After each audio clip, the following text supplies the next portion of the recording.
time midnight. The place?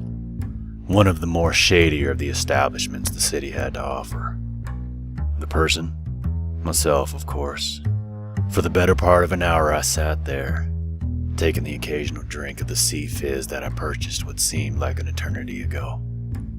What seemed like an eternity sitting in the dark-lit room, as the nightclub's deep bass throbbed in time with the collective hearts of the lower-class citizens to grace the world with their presence. I glanced at the barmaid. No luck, sweet cheeks? No, sir, Mr. Mission. I shook my head, leaning forward on the bar stool. The shadowy forms of the club's denizens shifted and warped around me as the red dial above the bar clicked onwards. Nothing. I waited for the contact and waited some more. They had seemingly gotten cold feet at the last second. Cold feet, or concrete shoes, as the saying goes around here. The mark I had been tracking was a real bastard in this case, and was infamous for taking out my contacts before I had a chance to locate them. Time passed and I shook my head. Another one gone. Another doomed soul in this poor world of ours. One of a slowly diminishing number.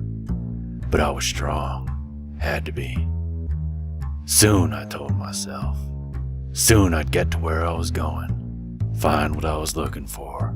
And save another from the bleak fate we've been consigned to. The rhythmic pounding of city feet on city streets.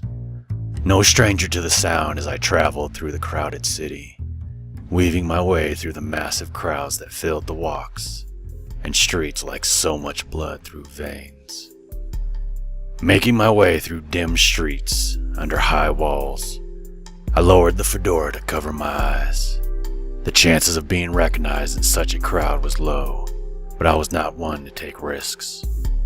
No. Taking risks would find those long fingers around my neck. The nightclub had ended fruitlessly.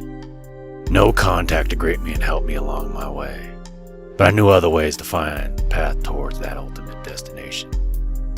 I was making progress, even if it was slow, and I had to keep my eyes forward. The next clue was just down the street.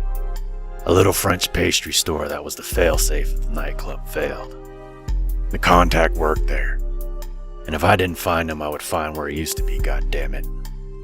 The afternoon sun baking the street-side cafes and marketplaces, with the throngs moving aimlessly about their lives, directionless and lost. But I knew the way. The way towards the destination wasn't clear, much less straightforward, but it was there. You just had to find it. You just had to know the way. Me, I knew the way. Or a way, at least. I was dedicated. I was prepared. I was on my mission. I leaned back in my chair, the plane finally breaking over the cloud cover into the bright light of the sun. First class with plenty of legroom and plenty of room for thought. The other occupants were mostly rich businessmen who had too much money to be caught fraternizing with the lower class. None of them gave me a second glance, and I was perfectly fine with it that way. Assholes with their noses in the air and silver spoons in their pockets, the lot of them. The nightclub had fallen through, but I had picked up the trail again, finding which rat hole my contact's killer had slinked under, and I was on the beat again, inching towards the murderous bastard.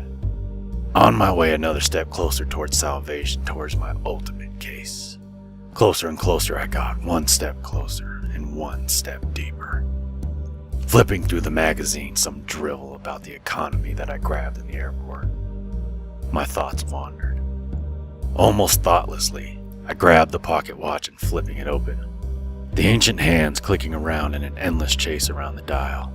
Almost as endless and pointless as mine seemed to be. Foreboding, to be sure. But none so much as the picture across from it. The one woman I ever fell in love with. Miss Sweetie. Shutting the watch and clenching the old watch in a fist as the bittersweet memories flowed along with anger, sorrow, joy, and regret that inevitably came with them as I once again reavowed to complete this journey. Red. Even thinking the name made my pulse rise and teeth gnash in anger.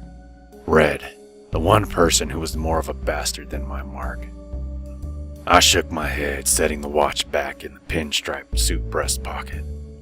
I was on my way, after the mess in the city, well on my way towards the goal. Soon I would get to my goal, and it would be over. One way or another, I could finally lay Miss Sweetie's memory to rest. One way or another, we would finally finish this long, pointless journey around our hopeless dial. One way or the other, someone was going to pay.